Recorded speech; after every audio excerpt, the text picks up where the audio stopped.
बिस्मिल्लाहिर्रहमानिर्रहीम। अच्छा जनाब, आज मैं जो ये वीडियो बना रहा हूँ वो जो है कनाडा का विज़िट वीज़े के ऊपर बनानी है कि कनाडा का आपको विज़िट वीज़ा यूके से कैसे अप्लाई करना है।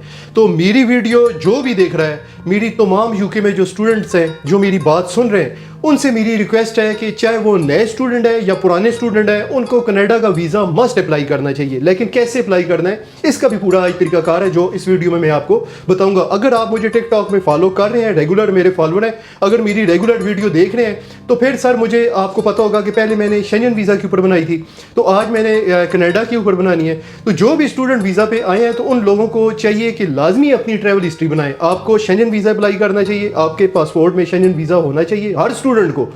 कनाडा का विजिट वीज़ा आपके पासपोर्ट पे होना चाहिए, अमेरिका का आपको अप्लाई करना चाहिए, न्यूजीलैंड का आपको अप्लाई करना चाहिए, ऑस्ट्रेलिया का आपको अप्लाई करना चाहिए। ये लाजमी आपके ट्रैवल हिस्ट्री होनी चाहिए। तो मैं अभी आता हूँ कनाडा के विजिट वीज़े के ऊपर। तो पहले मैंने वीडियो बनाई थी कि जनाब आपको शेंजन वीज़ा हर सूरत में हर स्टूडेंट को अप्लाई करना चाहिए। तो उसकी मैं अगर आप मेरी पिछली वीडियो देखें तो आपको पता चल जाएगा। तो आपको पहले वीक के लिए जाना है, फिर उसके बाद आपने वापस आ जाना है, और उसके बाद आपको 1 साल का शेंजन वीज़ा लाजमी अप्लाई करना चाहिए। वो पिछली वीडियो में आप देख लेना है। तो साल का जो ही खत्म हो, अल्लाह ना करे यूके में कोई प्रॉब्लम हो, तो सेकंड ऑप्शन भी आपके पास मौजूद हो। स्पेन के पेपर बन सकते हैं, जर्मनी के, पुर्तगाल के, नीदरलैंड के। तो इसके ऊपर आज मैं कनाडा के विजिट वीज़े के ऊपर बात करूंगा कि आपको कनाडा का विजिट वीज़ा कैसे अप्लाई करना चाहिए। सबसे पहला काम आपने ये करना है, अगर आते ही आपने डायरेक्ट कनाडा का विजिट वीज़ा अप्लाई करेंगे तो आपका रिफ्यूज़ हो जाएगा। जो भी मेरा स्टूडेंट बात सुन रहा है, तो वो अगर डायरेक्ट स्टूडेंट वीज़े पे आया और उसने कनाडा का विजिट वीज़ा अप्लाई किया और ये बेवकूफ़ी की, तो सर उसका वीज़ा रिजेक्ट हो जाएगा, उसको वीज़ा नहीं मिलेगा। इसके लिए मस्ट है, सबसे पहले आपने शेंजन वीज़े के लिए अप्लाई करना है। आपने 1 हफ्ते के लिए 2 दिन के लिए जाना है, आपने वापस आना है। उसके बाद आपने साल का शेंजन वीज़ा अप्लाई करना है। साल का जिस वक्त हर वक्त आपके पास वैलिड वीज़ा आपके पासपोर्ट में लगा रहना चाहिए।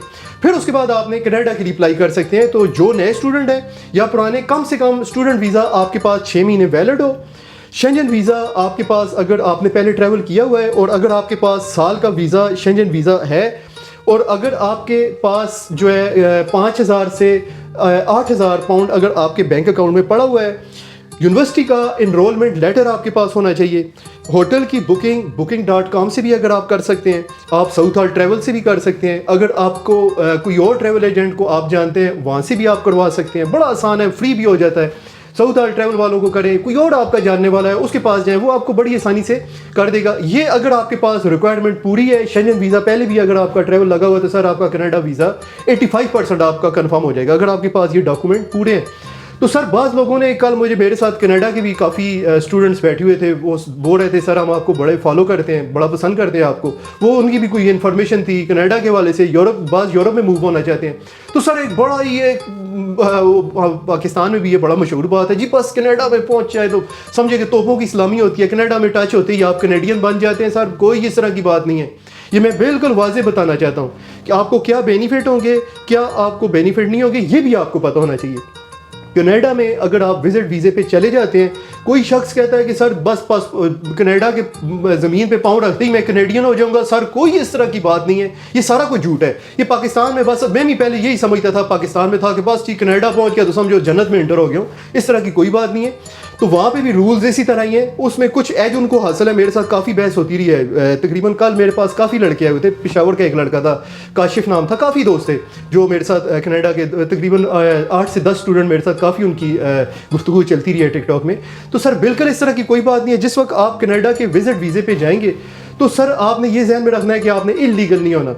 अगर आप 6 महीने का आपको विजिट वीज़ा मिलेगा, 6 महीने के अंदर जब तक आपका वीज़ा वैलिड है, अगर आपने जॉब ढूंढने में कामयाब हो गए, अगर आपको वहाँ पे कॉन्ट्रैक्ट कोई मिल गया, तो फिर आपको उस 6 महीने के अंदर ही अगर आप वर्क परमिट करते हैं तो आपका वीज़ा वर्क परमिट में कन्वर्ट हो जाएगा।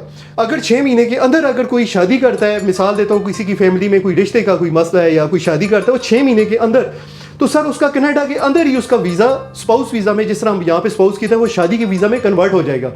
लेकिन अगर वापस किसी यूनिवर्सिटी में एडमिशन ले लेता है तो सर उसका वीज़ा कनाडा में कन्वर्ट नहीं हो सकता, उसको वापस पाकिस्तान आना पड़ेगा या यूके से अप्लाई करेगा अगर उसका स्टूडेंट वीज़ा यहाँ पे 6 महीने वैलिड है।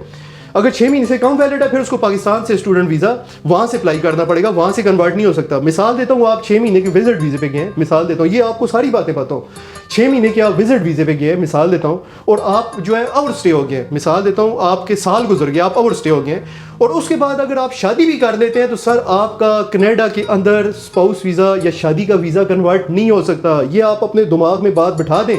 आपको वहाँ से कनाडा छोड़ना पड़ेगा, आपको पाकिस्तान जाना पड़ेगा, वहाँ से आपने स्पाउस वीज़ा या शादी वाला वीज़ा जो है वहाँ से अप्लाई करना है। या अगर आपको वर्क परमिट भी मिलता है, अगर आप आउट स्टे हो गए हैं तो सर आपको कनाडा छोड़ना पड़ेगा। कनाडा में कोई ऐसा रूल्स मौजूद नहीं है, मैं कल उसके रूल्स पढ़ता रहा हूँ, कोई इस तरह का कानून मौजूद नहीं है कि आप अगर आउट स्टे हो गए हैं तो जनाब जिस तरह यूके में 20 साल के बाद आपको यहाँ पे इंडेफिनिट लीव टू रिमेन मिलता है, मुझे कोई ऐसा नज़र नहीं आया। जुगाड़ों की मैं बात नहीं कर रहा, जो कानून में चीज़ मौजूद है वो इस तरह की नहीं। साइलम क्लेम कर सकते हैं, साइलम डिपेंड है केस के ऊपर, केस मजबूत है साइलम एक्सेप्ट हो जाता है, केस मजबूत नहीं है तो वो यूके में भी है, यूरोप में भी ये चीज़ें मौजूद हैं। लेकिन थोड़ा सा उनको ये एक एज हासिल है कि अगर आपका विजिट वीज़ा वैलिड है तो अगर आपको वहाँ पे वर्क परमिट या कोई एम्प्लॉयर मिल जाता है कि जो आपको वर्क परमिट देता है तो वहाँ पे आपका विजिट वीज़ा वर्क वीज़ा में कन्वर्ट हो जाता है। या अगर आपने वहाँ पे शादी 6 महीने के अंदर अगर आपने कर दी है तो वहाँ पे विजिट वीज़ा शादी के वीज़ा में कन्वर्ट हो जाता है, जो यूके में ये चीज़ मौजूद नहीं है। अगर आप 6 महीने के अंदर ये चीज़ें कर सकते हैं तो फिर आपको करें, अगर नहीं कर सकते फिर आपको वापस आना चाहिए, फिर आपको उसके बाद अमेरिका का अप्लाई करना चाहिए और अमेरिका का उसके बाद आपको 5 साल का वीज़ा मिल जाएगा। इस तरह आपकी एक ट्रैवल हिस्ट्री बन जाएगी। तो आपने कोई भी इलीगल काम नहीं करना। मैं नहीं चाहता कि आप इलीगल, इसमें पहले तो आपका ज़ाती नुकसान होगा कि जनाब आपकी लाइफ बिल्कुल ख़राब होगी क्योंकि इन्फॉर्मेशन ना होने की वजह से। दूसरा आपको नुकसान ये होगा कि उसमें पूरी कम्युनिटी को नुकसान हो जाता है कि जनाब क्योंकि उनके पास रिकॉर्ड आ जाता है, जो आया है आउट स्टे हो रहा है, आउट स्टे तो वीज़े मिलने भी बंद हो जाते हैं। तो ये इन्फॉर्मेशन बहुत अहम थी, आपके साथ शेयर किया है। तो नेक्स्ट इंशाल्लाह अगर आप मुझे टिकटॉक में फॉलो कर रहे हैं तो मैं अमेरिका का भी बताऊंगा, कनाडा का, सारे मेरे साथ इस वक्त राब्ते में है, तो मैं इंशाल्लाह 1 by 1 इंशाल्लाह आपको बताता रहूँगा। बहुत